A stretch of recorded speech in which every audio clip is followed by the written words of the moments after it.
Expand your mind and enrich your world. It's time for another outstanding podcast from ICRT.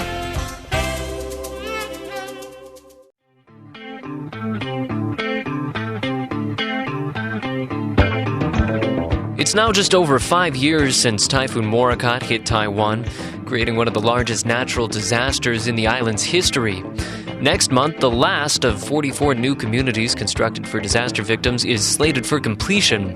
And the government agency that led the reconstruction last week declared its mission has been completed. However, critics charge that these new communities were made without consulting the very people expected to live in them, and those residents now face an uncertain future. On this Taiwan Talk, we're going to take a closer look at the reconstruction effort and what it's meant for those forced from their homes. But first, a little background. After 3 days of intense rain and wind, Typhoon Morakot claimed the lives of nearly 700 people and caused nearly $200 billion in damage. In the days following the disaster, the executive yuan budgeted 160,000 NT for disaster reconstruction and set up the Morakot Post-Disaster Reconstruction Council. John Hong-yu is the chief secretary of the council. He says the main damage came after the typhoon's heavy rain led to flooding and mudslides. In 3 days, the accumulated rainfall is almost 3 meters high, and it affected 500,000 people.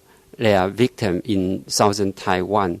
About 3/4 of those victims were members of Taiwan's aboriginal tribes, many of whom resided in the mountains. Secretary Zhang says while the government set to work clearing floodwaters and rebuilding dozens of damaged roads and bridges, it also faced a huge task, finding places to live for the disaster victims whose homes remained unsafe. The flood will come again, the rain season will come again, so we have to resettle in temporary housing for those victims. And after the road was rebuilt, those who, their homeland was saved, they can go back to their houses. While the vast majority of flood victims were able to return home within a week or two, Zhang says many weren't so lucky. Around 20,000 people, they are affected by the mudslide, landslide, or the river flood erosion. So their homeland are no longer safe for them. The government created plans to relocate those people to safer locations, mostly at lower elevations. After 5 years, the government now says, thanks to partnerships with nonprofits and businesses, it's managed to create dozens of communities, including 3,500 permanent houses.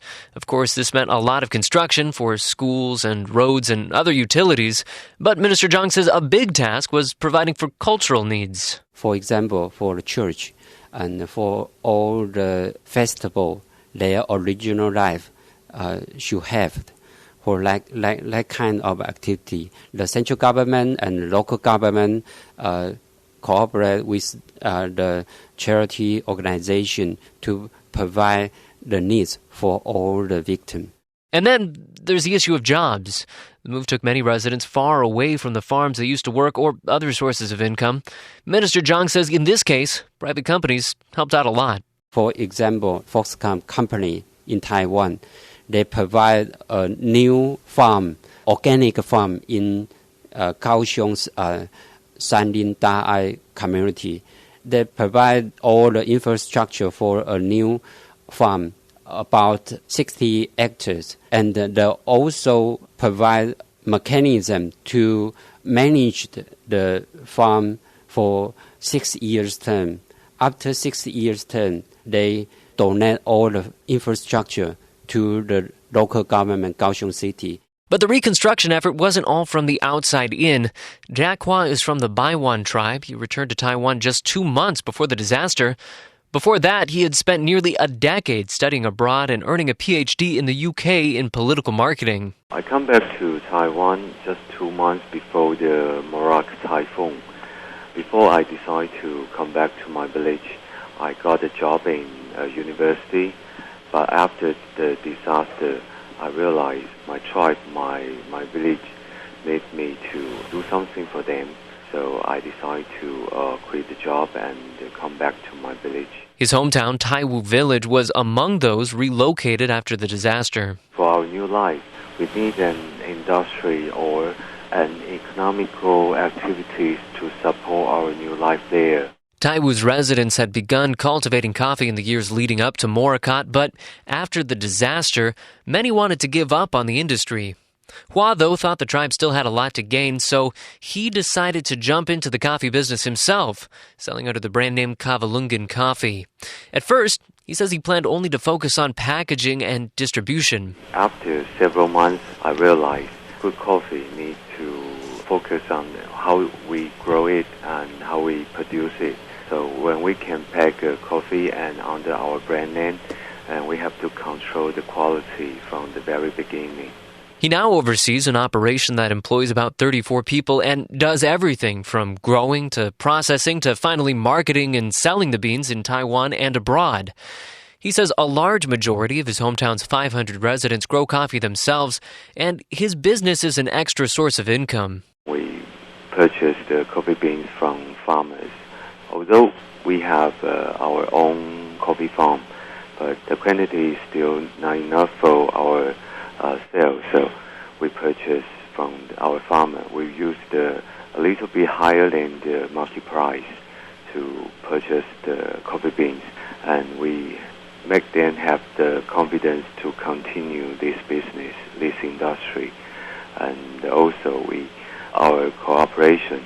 If we have some profit for our cooperations, we will share the profit to our farmers. The operation has grown, and he says it now produces 3 tons of roasted coffee beans every year. Still quite a small amount compared to a foreign company, but we are growing, and we try to integrate other production area like, for example, Majia Township, and also the township just beside Taiwu Township. So we try to integrate Pindong indigenous peoples who are growing coffee trees and who are also doing this business. Even with the growing coffee industry, he says the local economy is still weak. But it's become better. It's improving now. And I wish in the future, like 3 to 5 years, we can double the income of our employees or double the amount of the people working for our cooperatives. Local industry has been slow to take off in other relocated communities as well, and many question whether or not these long-distance moves were necessary at all.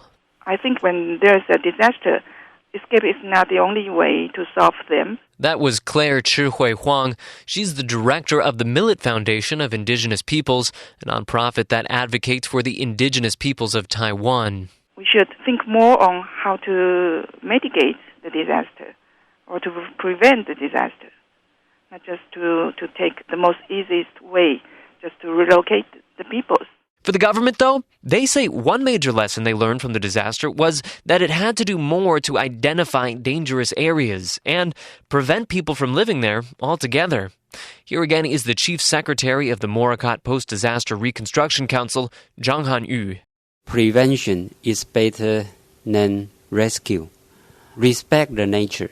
It's not a good idea to do many infrastructure and in conflict with the nature. But Director Huang points out that for the last several hundred years, whenever a major disaster struck the mountain residents, they were able to absorb the damage and rebuild without leaving their homes. She says the real problem isn't with the safety of the mountains, but with the government's standard of safety. I think there's a deep problem of cultural discrimination from the viewpoint of the urban peoples. For the urban peoples, any inhabitants living in the mountain area are considered dangerous. Or just like when we look at people who are living in Alaska or Sahara Desert, we will also think it's very dangerous to live there. But if we really understand the cultures they have accumulated for 1,000 years, so we should respect their way to live in these mountain areas. They have their own way to build houses. They have their own way to cultivate the land. For his part, Minister Zhang emphasizes that the moves were voluntary. It's your choice, not the government forced you to apply. However, Director Huang says the only places the government provided new homes were in the plains and urban areas, far away from the mountains. It's just like another process of urbanization to live in these places. In fact, about 8,000 of the residents from areas the government determined to be too dangerous did decide to return to their mountain communities. I was most moved by the people who persist to stay in their villages. Director Huang says for the mountain areas, however, the government often didn't make much of an effort to reconstruct infrastructure, and now many roads remain broken and abandoned, possibly forever. And for the 12,000 who did make the move, overall, Huang says the government was just too rushed as it tackled this complicated process. It didn't do enough to learn about the needs of the residents. The result, she says, communities without what they need to continue their traditional way of living. One of the tribes called Arukai, they are claiming for that we really need some tombs. We have to stay with our ancestors together. But there's no place to put the ancestors, so they have to put their ancestor with the Han people. Nor, she says, were they given what they needed to thrive economically. When they were relocated to these areas, they are not provided enough land to cultivate. For Huang, she wants to see more attention on how the government's policies have affected displaced residents. She says the housing projects, while they were massive, haven't been enough. The government has the responsibility to protect the multicultural environment of Taiwan. We locate the peoples and we give them some, maybe it's a safe house in the flat land. But how do they live in the future? They lose their identities. They lose their way of living. There's no land, so they become urban laborers. So is that the government want that?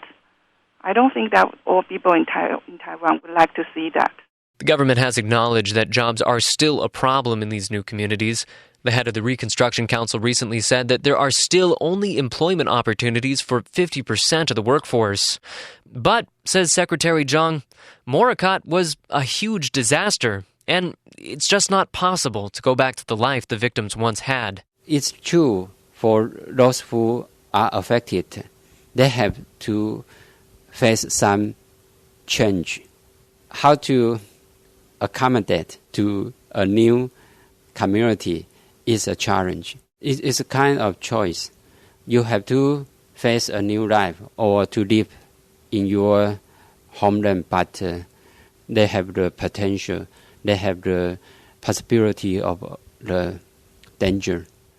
The last of these new communities will be completed in about a month, and while much of the physical buildings and infrastructure is in place, for the residents who seek to maintain at least some of their former life, much of the most difficult work still lies ahead.